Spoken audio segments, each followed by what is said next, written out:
Alors que la guerre au Yémen entre dans son 11e mois, le nombre de victimes civiles ne cesse d'augmenter. C'est ce que vient de dénoncer l'ONU, chiffre à l'appui. Devant le Conseil de sécurité, le secrétaire général adjoint aux affaires humanitaires et coordonnateur des secours d'urgence, Stephen O'Brien, a appelé les belligérants au cessez-le-feu.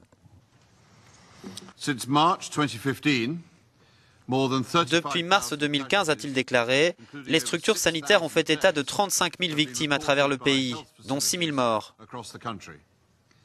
Les Nations Unies ont confirmé que parmi les morts, presque 3 000 victimes étaient des civils, comme plus de 5 600 blessés.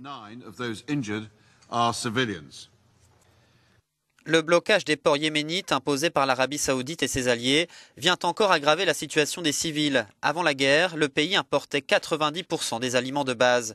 Selon un rapport de l'ONU, les belligérants, soit la coalition menée par Riyad et les rebelles Houthis, prennent les civils pour cible et rappellent que certaines de ces attaques pourraient constituer des crimes contre l'humanité. Ce dimanche, l'aviation saoudienne a bombardé la ville historique de Kaoukaban, faisant 5 morts et 10 blessés. Le ton est monté d'un cran la semaine dernière entre l'ONU et l'Arabie saoudite, après la demande de Riyad d'éloigner le personnel humanitaire des zones contrôlées par les rebelles chiites pro-iraniens, car la coalition amplifie ses frappes aériennes contre ces insurgés appelés Houthis.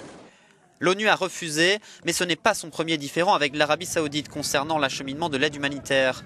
Au Yémen, 80% de la population souffre de graves pénuries alimentaires et de l'absence de soins.